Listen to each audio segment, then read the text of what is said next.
Now, flat Earth is way too stupid for me but maybe someone can answer this. I don't see what the benefit of making me think that is, since I don't give a rat's ass what shape the Earth is and no one else does. So I don't care about any you got some math about why it's not round? I don't care. Tell me why they're doing this, because that's more than the network of the cabal. That's way more people than that you need to pull that off. You need all the pilots and ship captains, everybody else. Okay, they're all in on it. But why? I'm so glad you asked. Especially because you guys already know the answer. I've got one that can sing.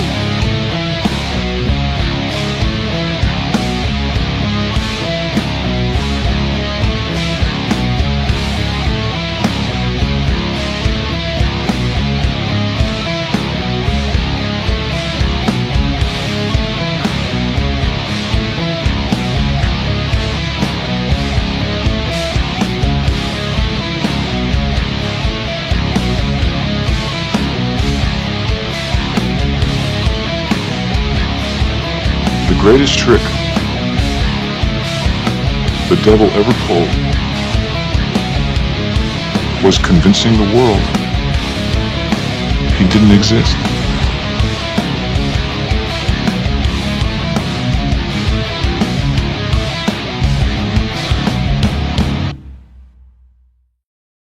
So recently somebody had asked me in a comment if I had chosen to stop making videos about the topic of flat Earth. And my response, I think, was something along the lines of no, but I have admittedly kind of pulled away from a lot of the discussion on flat Earth that you kind of tend to find in a lot of the circles and channels that either get caught up in just debating all the same old questions about the model, especially since that whole dubious final experiment nonsense in Antarctica, and a lot of people just being consumed with arguing over whether it was really filmed in Antarctica or, CGI or green screen, and all that I kind of just really got pretty tired of. And sort of by extension, just the whole YouTube and social media feud that's arisen over the last few years between all these flat Earth debunker channels, going after the flurfs all the time, and it just inevitably devolves into this very juvenile sporting match of trying to dunk on the other team. And even though I know I've been guilty of getting sucked into that at times myself, so I guess I've just been trying to learn to not get sucked into that sort of culture war junk in alternative media, specifically with flat Earth. And I think especially trying to argue with guys like, Simon Dan, or that MC Toon guy, or Dave McKeegan, all these people that are just they're not questioning anything about the mainstream narratives on any front that I can see. So they're all in on evolution. They're all in on, everything science. COVID came and went and they didn't even blink. So to me, that's just a complete waste of time battling against all those people. But on that note, when I came across this live stream conversation between Kurt Metzger and Jay Dyer recently, and Kurt brought up flat Earth, and he asked what I at least hope was a sincere question about, why would they endeavor to concoct such a massive deception about the nature of the world that we live in? And so the only reason I'm choosing to make a response to that video here is because I've actually been following both Metzger and Dyer for quite a while, and, I appreciate their combined knowledge about a whole host of different topics, within the broader scope of conspiracy research, and particularly their focus on media and propaganda and mind control, and how all such things play a massive role in how the public at large is manipulated into all sorts of false political and spiritual narratives. So, and since we're already on the same page on so many levels, it's okay, this feels like a worthwhile thing to interject into. Jay Dyer probably needs no introduction to most of you guys. He's been putting out books and videos on this topic for years now. And Kurt Metzger, I gotta admit, he might be my favorite comedian out there right now, if not ever. He is hilarious. Probably mostly due to the types of topics he covers, and just his overall sense of humor is kind of the only kind of humor I can even really appreciate these days. It's based on like the hypocrisy and the hubris of man and the insanity of clown world. And, you know, the jokes kind of just write themselves, which is basically what I like about his comedy. And, you know, I started watching him during COVID sometime when he was, you know, he's been co-hosting on the Jimmy Dore show, you know, and they cover a lot of very pertinent news topics. And lately Kurt's kind of been going on a podcast, you know, rampage as a guest all over the place, and gotten to kind of get a general sense of where he's coming from in terms of his like professional background as a writer and doing stand-up, but also growing up as a Jehovah's Witness and then being an atheist, and now more recently he's, you know, been very open about how he's at least more theistic in his worldview. And it's been actually really cool to kind of see that transition. And so but he talks a lot about his research into esoteric things and secret societies and MK Ultra and all this stuff. So the conversation between him and Dyer overall was really interested, as I imagined it would be. But when he brought up the flat earth question, and specifically the why question, I was like, yeah, that's really the part of the whole cosmology debate that is the most important. And yet, sadly, it often gets very little attention by a lot of the more well-known flat earth voices out there. Or they kind of give a very surface-level treatment of it, you know, repeating just some sort of vague lines about how it's to hide God or hide the creator. Though, a whole lot of the time, they don't really seem that interested in discussing who that God really is or what the whole purpose of knowing him really is, as much as they are in just debating, you know, the model or repeating a lot of the sort of generic new agey type of proclamations about reclaiming your own sovereignty and divine purpose and all this kind of stuff. You know, they'll talk about being special and created and how evolution is a lie, which of course is a big part of it. But ultimately, there are a lot of flat earthers out there who will talk about God, or even happy to discuss the Bible passages that point to the earth being an enclosed, fixed realm. But they still don't necessarily want to get into that controversial Jesus character, or the gospel thing that he was always talking about. And so right up front, I'm just going to spoil the answer to the why question right here, and say that without the truth of Jesus, not only is there no point to exposing the lies of cosmology, but ultimately none of our conspiracy research or esoteric spiritual rabbit holes or knowledge about the New World Order amounts to a hill of beans in the end. And I don't know if Dyer or Metzger will actually see this video. I certainly do hope so. And, you know, I'm endeavoring to address them both directly as two guys that I in fact respect a great deal. And, you know, hopefully they do see it. But even if they don't, it still works as like a template for addressing this why question. You know, why would they lie about the shape of the earth? Because I know tons of people out there who are similarly very well informed about all these different deceptions, about the cabal and, you know, all kinds of conspiracy topics. But they're still in that place of like finding flat earth a bit too stupid for me, as Metzger put it. So I'm addressing his question directly, but also just to whoever might even be thinking the same way.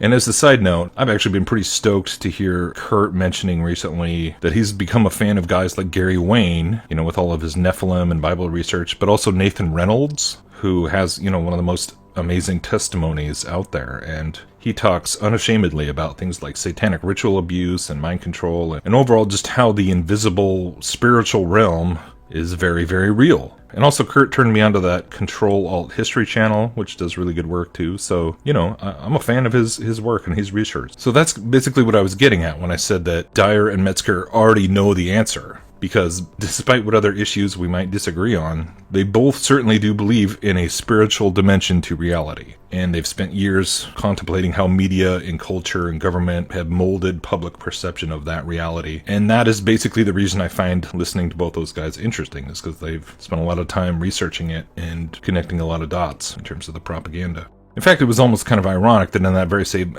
episode, Dyer and Metzger are talking about how today we're already at the level where MK Ultra is happening on a worldwide scale, like a population level scale, as evidenced by things like COVID 1984, or all these false flag operations, or, you know, just the funneling of entire generations into this new cyber pseudo-reality fueled by social media and digital stimulation. And, you know, there's so many examples, but, you know, in other words, these are two guys who know a lot about the subject of mind control, to the point of saying that, like, yes, it can work on this massive scale where people don't obviously realize they're being mind controlled or realize they're being manipulated. Doesn't mean they're all in on the same doesn't mean everybody's lying. And it's the same thing with cosmology. The why question is undoubtedly more important than, squabbling over all the little details that are, supposedly so far away out in outer space anyways that it's realistically isn't going to impact your day-to-day life anyways. If you're getting into like all the physics of the orbits of things and, it's like, how does it really impact society? How does it really impact culture and spirituality and, why? What is the point? What is the propagandistic function of lying about outer space? That is the question that I've kind of been obsessed with for about 10 years, and so that's what I love to talk about, and that's why I'm making this video. She thinks she missed the train to Mars. She's out back counting stars.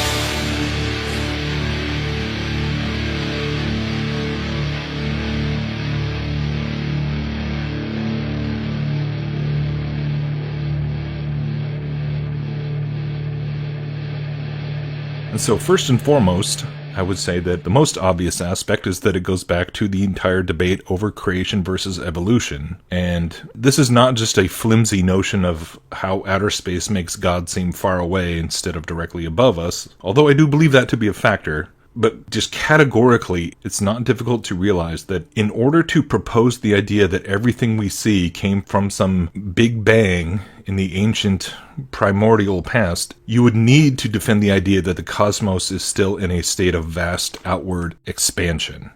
Everything has to be moving, and the Earth that we live on is just some tiny little fleck, basically just some tiny little particle coming out of that explosion, that cosmic explosion.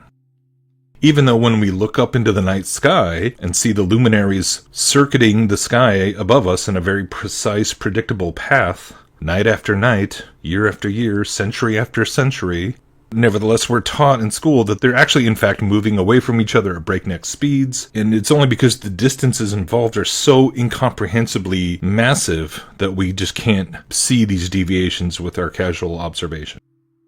So don't trust your lying eyes, just trust the science.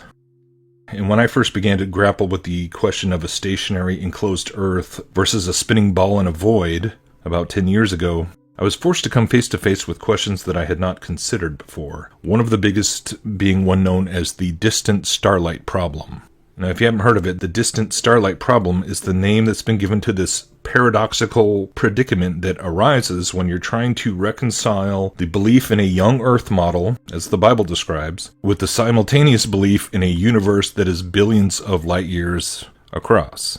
And so this is something that a lot of conventional creationist ministries have tried to grapple with or sweep under the rug in various ways, and the more I looked into it, the more unsatisfied I became with their ability to deal with it, because it was like this glaring contradiction in their entire paradigm, right? They believe in a young Earth, roughly 6,000 years of history, as the Bible tells us, but then they believe in billions of years of distance. This is a problem. As we all remember from our public school indoctrination, a light year is a distance that allegedly travels through outer space at the course of one Earth year, which they claim is approximately 6 trillion miles or 9 trillion kilometers. And so when astronomers claim to be viewing a celestial object that is, say, 13 billion light years away, then what we are supposedly seeing is the appearance of that object as it looked 13 billion years ago. This is why when they talk about Hubble and the James Webb telescope, they talk about it being like a time machine and looking into the past and all this stuff, and looking all the way back to the days of the Big Bang. In other words, the entirety of modern astronomy is predicated upon the assertion that the universe in which we live is, at the very least, billions of years old. Billions, billion, trillions, trillion, million, billion, 400 billion suns. And in a constant state of flux or cosmic evolution. We find that we live on an insignificant planet of a humdrum star, lost in a galaxy tucked away in some forgotten corner of a universe in which there are far more galaxies than people. But if the Earth isn't moving or spinning, but instead the luminaries are what move above us, then it suddenly becomes virtually impossible to suggest that such a system could have exploded itself into existence. No matter how many billions of years ago you tried to claim it happened, everyone would see that as absurd. So, once we grasp the fact that Copernican cosmology is inseparable from the assumptions of cosmic evolution, We then have a solid foundation from which to begin to understand all the ways that the other assumptions and narratives, and indeed the mind control programming that is layered on top of this foundational assumption. So it's important to get that first. This point also helps address the common misconception that in order for us to be deceived about the shape of the earth or the nature of the firmament above our heads, then, millions of people would have to be in on it. Just as Metzger kind of suggested in that clip, like all the ship captains and airline pilots would have to be consciously lying about the shape of the earth. I mean, this is simply not true. Any more that it could be argued that everyone who believes in Darwinism actually knows that we didn't descend from primates, but they're just consciously lying about it. I mean, we don't think of evolution in that way, that millions of people would have to be lying to us knowingly. No, they've just been programmed and they believe the lie. They've been deceived. And I think that connection just can't be emphasized enough, because with evolution we see there's a measure of self-deception. There's a measure of wanting to believe it because of what it then leads to. Now, I do have to say that I certainly do believe that a certain select portion of people within the broader, transnational hierarchy striving to create a one-world government, a certain segment of the cabal, let's say, must inevitably know that at least certain aspects of what we're taught about the nature of our world are false. Case in point would be the astronauts pretending to be going 17,000 miles an hour around the Earth when they are clearly not. How they justify that in their minds, whether it's just the paycheck or how all that works, I have no idea. When it comes to faking space, clearly the people faking space have to know on some level. I'm pretty sure Elon Musk knows he's not going to Mars. But again, I have no idea what percentage of people that is.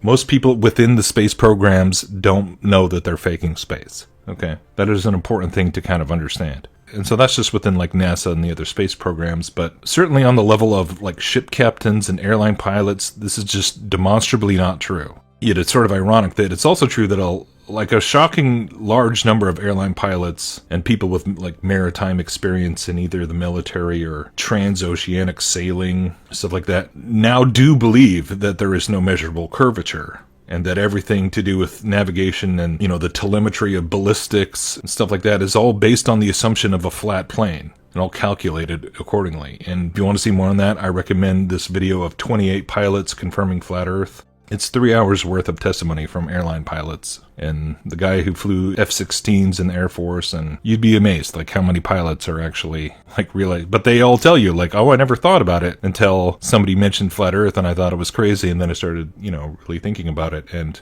the whole issue of airlines flying flat when they're at altitude, you can spend hours and hours looking into information, and it is one of the biggest evidences that there is no curvature. So check that out if you haven't. But the question of curvature is paramount in the overall discussion, and so it's not hard to see why many of the detractors and the debunkers, they want to minimize and deflect away from it any way they can. Because simply put, if there is no measurable curvature, then we cannot be on a globe. Simple as that.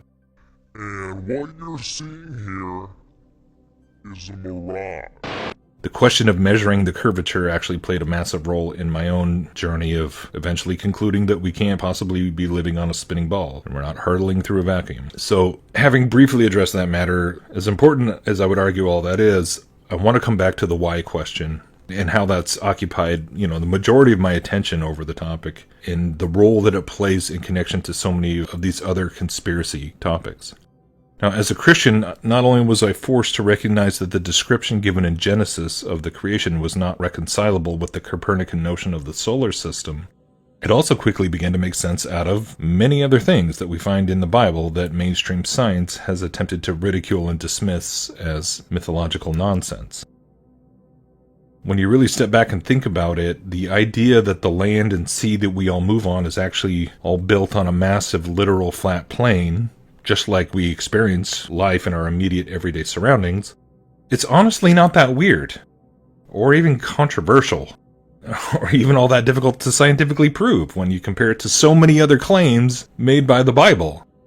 It's really like pretty low on the crazy meter, because not only does the Bible tell us that everything was created by a God in heaven in 6 literal days, a God whom we cannot see with our physical eyes, and that human beings were the crowning piece of that creation.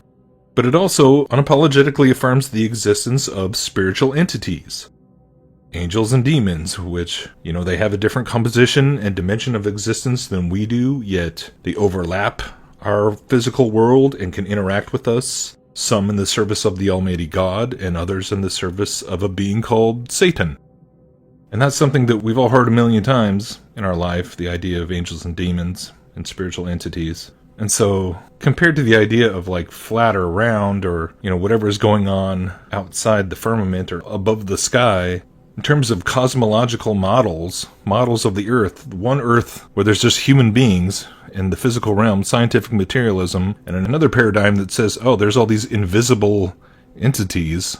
If you already believe in the existence of invisible entities, you've already kind of stepped into a realm that science thinks is absurd. Until you realize that it actually does allow for the existence of such beings, so long as you don't put them in a biblical framework, but we'll get to that later. But when you stop to consider everything that the Bible says about God, creation, heaven and hell, angels and demons, sin and redemption, miracles, prophecies, visions, and, of course, the unfathomably audacious claim that Jesus is the Son of God who came to earth, lived as a man, to die on a cross for the sins of the world, and then rose from the grave, so that we who believe in him may have everlasting life. Yeah, does the idea of the earth simply being an enclosed home created for us to live in, just as the Bible seems to describe at face value, does that really seem very insane by comparison? What are the most insane claims made by the Bible? That the earth was made for us, or that all of these other beings and all of this other history, and that God came down to earth and lived as a man to save humanity from our own sin and rebellion? Which is the more outlandish claim? I mean, could this be why so many people have stopped and reconsidered verses like Isaiah 40:22, where it says, "He stretches out the heavens like a tent to dwell in," and then concluded that the most logical interpretation of this verse would be to compare the heavens to a tent, which is stretched out like a roof over flat ground? I mean, it's kind of like Occam's razor here, right? But, okay, getting back to the why question and how this connects to so many other topics, that we call conspiracies. Much like the Bible tells us quite plainly that the earth was created for man, and that we were given dominion over it, the Bible also tells us very plainly that this perfect paradise was broken due to the involvement of a lying, non-human entity described as a serpent in Genesis 3, and later revealed to be a fallen angelic being known as Satan, the devil, the dragon, so on. Some people will say they're not the same thing. I believe it's all the same character. And from Genesis to Revelation, this fallen angelic being, along with his host of demonic entities, his army of demons, they are constantly striving to oppose God, by way of seducing mankind away from him and sharing their fate, sharing their damnation at the end, that's been sentenced to be carried out at the end of mortal history. In Romans 1, it explains how man himself also conspires against God, exchanging the truth of God for a lie, and constantly turns towards worshiping elements of the creation rather than the Creator. That would be Romans 1:18-32. So simply put, the biblical framework for understanding the various conspiracies we see unfolding in the world today, whether in the realm of politics, religion, science or technology, or whatever else, consists of understanding that there is an interplay at work between Satan, whom the Bible calls the God of this world, and fallen humanity. That is the backdrop of all the conspiracies. In fact, in Matthew 4:8-10, Satan tries to tempt Jesus by offering him all the kingdoms of this world. And Jesus doesn't respond by pointing out that they're not Satan's to offer. He responds by quoting the commandment to love the Lord your God and serve him only. And conveniently enough, the symbol of the pyramid with the all-seeing eye, which today everyone is now quite familiar with, it depicts the same framework. The occult secret societies who have adopted this symbol down through the centuries, they're openly displaying their allegiance to the God of this world, Satan, who bestows temporal power and riches to those willing to serve him in the hierarchy of earthly affairs. It's reflected even in their own symbolism. This is how the Bible describes the world and the God of this world and the systems of this world, the kingdoms of this world. The Bible talks about the world over and over and over again. Everything we see going on today involving the effort to create a one-world system, the efforts to further the ideologies of transhumanism and push humanity towards its next quantum leap in evolution, is all predicated upon that original lie of Satan in the garden recorded in Genesis 3, where he said, "You shall be as gods." So the theory of evolution is not merely some dry, abstract ideology adopted by quote-unquote secular individuals who just want to rationalize their desire to live out their own personal lives however they see fit. Evolution is the essence of mystery school teachings held by the elites who work in Satan's pyramid. Let me say that again. Evolution is the essence of the mystery school teachings. In Revelation, it's called Mystery Babylon, held by the elites who work in Satan's hierarchy.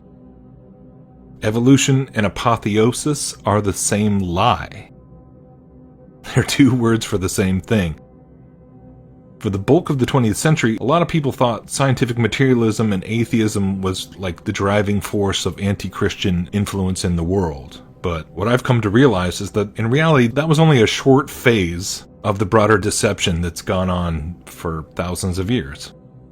The recent invention of the Big Bang fairy tale and Darwinian social engineering theories, they paved the way for a worldwide religion of humanism that swept across the entire earth under this guise of, quote, science, or scientism, the religion of science. And ever since COVID, people have come to grasp this on a level that just seemed almost unthinkable in the years just right before it. And I kind of see that as just this amazing outpouring of God's grace upon us to really see just how it really does amount to religious worship at the end of the day for so many people, that they don't question the priests and the prophets and, you know, the almighty church of science, regardless of how insane their mandates and their contradictory declarations may be. But when man becomes the measure of all things, because he thinks he lives in an evolutionary universe where he evolved out of star stuff, he effectively becomes his own god. You know, whether he acknowledges belief in anything described as spiritual or not. But we are spiritual beings, ultimately, and the mechanical emptiness of raw materialism won't satisfy most people for very long, and so we've seen a massive shift back to a longing for some type of spirituality. It's described as sort of like a reawakening or the reenchantment, you know, back to ancient forms of paganism and mysticism, while the traditional biblical worldview continues to be ridiculed as, you know, superstitious and scientifically absurd. And ironically, it was only when I began to dive into the flat earth topic and compare it to mainstream cosmology, along with all its various subcategories of astronomy and physics and sociology, and then on to the more speculative fields of quantum mechanics and even simulation theory, it was only then that I began to appreciate the real hubris and hypocrisy of so-called modern science. Because all these science experts like Neil deGrasse Tyson or Michio Kaku, they'll scoff and mock the idea of an all-powerful God who created everything, but they'll turn right around and have no objections to the possibility that our entire reality is just some massive simulation running on the computer of, you know, an alien teenager in his basement or something. And I begin to just marvel at this. How on the one hand, modern educated people react with horror and revulsion and ridicule at anyone who dares ponder the possibility that we might not actually be living on a spinning sphere in space. But then those same people seem to have no problem at all when someone like Professor Nick Bostrom of Stanford can stand up and suggest that not only the globe, but everything comprising the alleged vast reaches of outer space are all nothing but a giant cosmic hologram, bits of information residing on some universal computer mind. People freak out if you suggest that SpaceX could be faking rocket flights to the ISS, but then Elon Musk can say that there's only a 1 in a billion's chance that we're living in base reality. And somehow that's not objectionable. And it might even be the musings of a genius, you know. In other words, it's like if you say space is fake and created in a Hollywood basement, then you're a crazy conspiracy kook. But if you suggest that the entirety of the universe is just an alien simulation, or an illusion created by our collective cosmic consciousness, or a hologram being projected from an infinite number of possible realities within the matrix of quantum potentiality, you know, that's all fine. Nobody cares. Nobody cares if it's all just an illusion or just a simulation. And that continues to baffle me to this very day. But really, after I had traversed just a short ways into those arenas of quantum physics and simulation theory, the mockery and the ridicule aimed at those of us who'd consider an enclosed biblical earth just felt like a joke unto itself. Really, it became transparently obvious that the quote-unquote scientific elites, who insist they know so much about the universe and how it all works, they aren't offended whatsoever by the most fantastic theories or speculations imaginable, so long as they don't involve the existence of an external creator God who has authority over us and the definitions of morality. So, the delusional dream of conquering space, colonizing the solar system, building Dyson spheres to harness the energy of a thermonuclear sun, or developing cryogenic sleep pods to enable trips to the distant planets. All of these fantasies are more or less just narratives designed to fuel the age-old desire to transcend human limitations and become like God.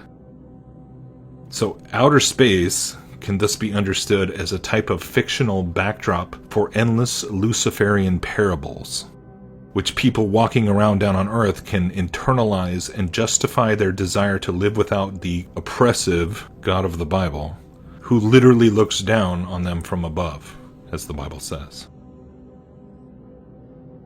It is also the paradigm which propels numerous globalist agendas, such as the quote, green economy to combat climate change, and the supposed need to keep the population in check so as not to outgrow the limited resources of quote, spaceship Earth. It is not a coincidence or an accident that the modern environmentalist movement really took off in the early 70s as soon as the famous Earthrise photo was supposedly taken from the moon. Earth Day, with its occult invocations to Gaia, was created in the immediate aftermath of the Apollo missions, which appropriately were also named after a pagan deity. Indeed, you can't have globalism without a globe. It's pretty straightforward. In the 50s and 60s, the government narrative was all about how we have to get to the moon first in order to beat the Soviets and establish our dominance in space. And as soon as those Freemason actronauts planted their flag in the moon studio dust, suddenly the need to build a moon base and have a permanent station up there was somehow no longer a priority, and everyone had gotten bored of it, or whatever their excuse was. We destroyed all the plans, or whatever. Instead, it all immediately switched to this narrative of international cooperation, starting with the Apollo-Soyuz docking missions. That was in 73, I think, or from 73 to 75. All of a sudden, it was all about working together. We don't need to go to the moon. It went from colonizing the moon to building an international space laboratory in low Earth orbit, where all the nations could supposedly conduct science experiments in zero gravity and harvest the inevitable scientific breakthroughs that would supposedly follow, all while gazing out the window and peering down onto the magnificent blue orb below. It became all about looking back down on the Earth. The marvelous blue marble, which became the icon of all icons, the most ubiquitous symbol to populate the zeitgeist that we were all reared in. The symbol that you have seen more times than any other symbol in your life. If you want to talk about propaganda and mind control, this is like the mothership, the mother of all propaganda symbols. From the 1970s until the present day, we've been steadily fed a diet of images portraying the, quote, fragile Mother Earth, a world with no borders, a planet protected by a tiny thin layer of atmosphere, protecting us from the harshness of the cold outer void, a world which seen from above from the perspective of the overview effect, as NASA coined it. Look up overview effect. And this overview effect that requires us to learn how to have a global mindset, rather than a selfish, ignorant, nationalistic one. They literally came up with a name for the effect of their propaganda. They literally coined a phrase for the desired change that is supposed to happen in the mind of the people being subjected to this mind control. It's called the overview effect.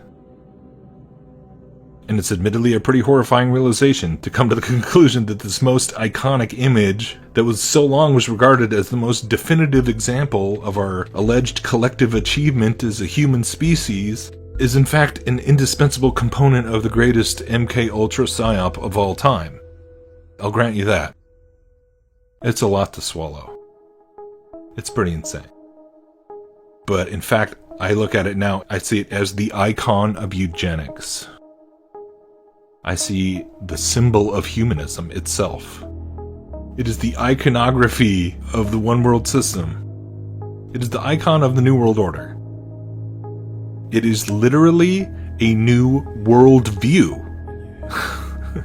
programmed into the minds of billions of people, designed to justify everything from a centralized digital economy, total surveillance, forced medical procedures, population control, synthetic food production, coerced urbanization, social isolation, gender fluidity, which is, self-sterilization, weather modification. I mean, virtually every globalist agenda that has been exposed and decried ad nauseum over the past several decades. And that's only touching upon the external physical realm of politics and economics. On a deeper level, on a spiritual level, the belief in a vast universe full of star systems where life can potentially be evolving alongside of us, or before us, in endless different variations and ways. This allows for the belief in the existence in, quote, extraterrestrials of every conceivable form. And it's not even necessary to explain how much we've been bombarded with media and material over the course of our entire lives, involving the prospect of, everything from little green men, to the alien greys, to alien entities that have evolved beyond the need to even inhabit physical bodies at all. Some ethereal, AI entities that have transcended physicality altogether. Kind of like a spiritual being, right? There is not a single concept that was formerly resigned to the realm of metaphysics or the paranormal, the occult, mysticism, that today cannot be represented through the lens of science and science fiction. I mean, who out there today has not heard the famous quote by Arthur C. Clarke about how any sufficiently advanced technology is indistinguishable from magic? That maxim has now so thoroughly penetrated the public consciousness that there is nothing from the demonic traditions of witchcraft that cannot and has not been repackaged as something possible within the boundaries of, quote, scientific inquiry. So much so that for millions of people today, they don't feel the slightest bit of embarrassment in embracing esoteric studies into magic and witchcraft, just outright. Like, to believe in Hermeticism, alchemy, Kabbalah, tarot, meditation, ceremonial magic, I mean, that's not only seen as compatible with modern scientific knowledge today, it's like the hip thing to do. It's only when you stand and profess to believe in the spiritual power of the God of the Bible and his son, Jesus of Nazareth, do people feel at liberty to ridicule your belief in a, quote, sky daddy, or other such tired accusations. They'll ridicule the sky daddy, but embrace the alternative of being some sort of, orphans in the void, who maybe one day will get to meet our long-lost space brothers. And that's totally fine. But the so-called space brothers, they've been down here with us all along.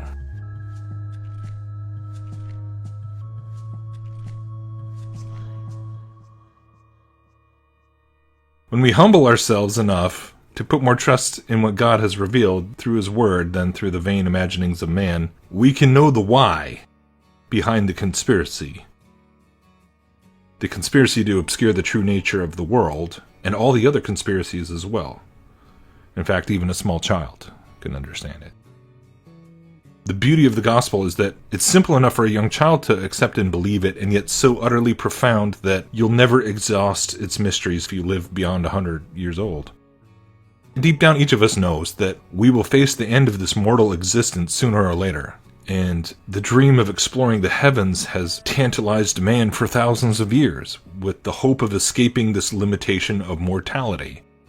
And the fallen entities who war against heaven and against man have been fueling this delusion for just as long. They've been lying to humanity for thousands of years about where he came from, where he can eventually go, beyond the constraints of this material world, if only he sufficiently develops his knowledge of himself and the rules by which the universe functions. The Bible tells us, on the other hand, that on the fourth day of creation, God put lights in the expanse above us, to shine light upon the earth, and to mark the signs and seasons and days and years, a celestial calendar or clock, and a provision of light to see by in relation to the day and night time. It was all created for us, and to serve as a reminder of the magnificence of His creation. As it says in Psalm 19, the heavens declare the glory of God, and the sky proclaims His handiwork. Day to day pours out speech, and night to night reveals knowledge. There is no speech, nor are there words whose voice is not heard. Their voice goes out through all the earth, and their words to the end of the world. In them He has set a tent for the sun, which comes out like a bridegroom leaving his chamber, and like a strong man runs its course with joy. Its rising is from the end of the heavens, and its circuit to the end of them, and there is nothing hidden from its heat. Remember, there was no Hubble telescope when David wrote this psalm. There were no telescopes at all, in fact, no space programs or satellites or anything that we have today that was supposedly enabled us to understand so much more than what was previously only visible to the naked eye. Yet God declared back then that the skies proclaimed His handiwork. It was not merely some poetic description of the firmament given to those primitive generations who hadn't yet developed the tools to supposedly view the heavens as we can today. He did not declare that only in the distant future would man be able to fathom the awesomeness of what He had made for us. The heavens have been proclaiming its speech to the ends of the earth since creation began. This too is a big part of the why question, perhaps the biggest part.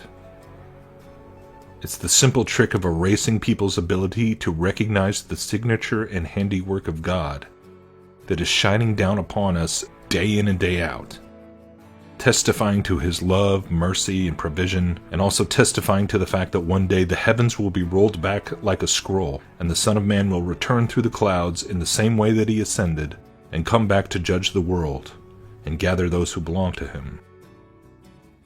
The devil will be removed from the earth, along with all the lying spirits and all those who served them, all those who worshiped the creation instead of the Creator, and sought the forbidden knowledge they offered, instead of the knowledge of God that has been made available to everyone willing to accept it.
We know intellectually, as Sandy was talking about the difference between the intellectual knowledge that we live on a planet and the implications of that fact and how it would influence our decisions in daily life. There are also a number of common emotions and feelings. Chief among them was the sense of the fragility of the planet and the felt need to protect it.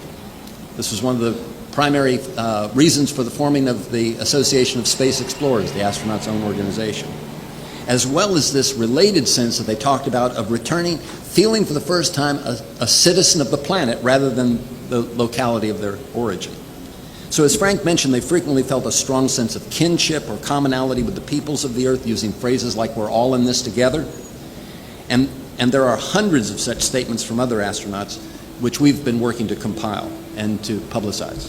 Frank also documented many of their predictions that these effects would create huge social changes once this understanding and this perspective and the experience itself began to percolate through our culture. And we certainly today have remarkable new technologies for doing that, both the internet and modern media systems and increasingly sophisticated simulation and virtual reality systems, which are needed in order to get this across. Let me quickly list some of the most important ideas that I want to leave you with. First, from hundreds of astronaut statements, we know that the overview effect is a very real, interesting, unusual, and potentially profoundly moving experience. As Frank and I have said numerous times, neither he nor the Institute invented the experience. We're simply researching and extending the reports of the astronauts themselves. Frank coined the term, and that's given focus to it so that we can study it as a subject. Secondly, this is not just an experience of the legendary beauty of the Earth and the understandable awe and wonder of seeing the universe directly. Rather, there is a subtle shift in the very makeup of the mind of the astronaut. So subtle, in fact, that it may go unnoticed for some time, overwhelmed by the very barrage of sensory experiences that produces it. Or it may have a very quick and sudden change. Both have happened. Third, there are more familiar experiences that also produce shifts and changes in a person's mental makeup. Some of these, which Frank has termed overview analogs, are multicultural travel, extensive education, strong physical experiences such as wilderness trekking, deep sea diving, ocean sailing, mountain climbing, and the like. Not to say that they produce the same thing, but they produce a sudden shift that changes a person's worldview. Many of these analogs have been studied by cognitive brain-mind scientists. This is my field. And we've applied these findings to the space experience directly.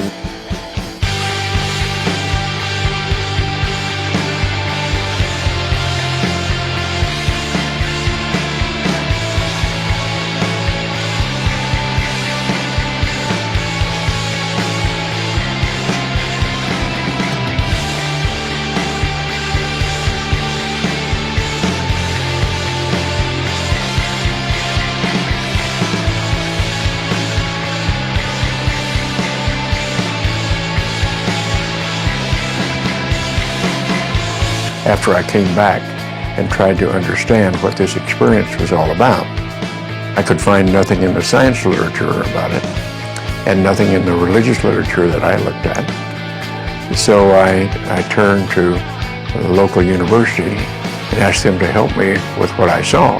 And when they came back to me a few weeks later and said, well, in the ancient literature, we found a description called Salvakapa Samadhi. And they said that means that you see things as you see them with your eyes, but you experience them emotionally and viscerally as with ecstasy and a sense of total unity and oneness. And I said, well, that's exactly what the experience was. And so it's rather clear to me as I studied this, it wasn't anything new, but was something that was very important to the way we humans were put together. Many of the great wisdom traditions of the Earth have pointed to what we're calling the overview effect. That is to say, they have realized this unity, this oneness of all life on Earth and of consciousness and awareness.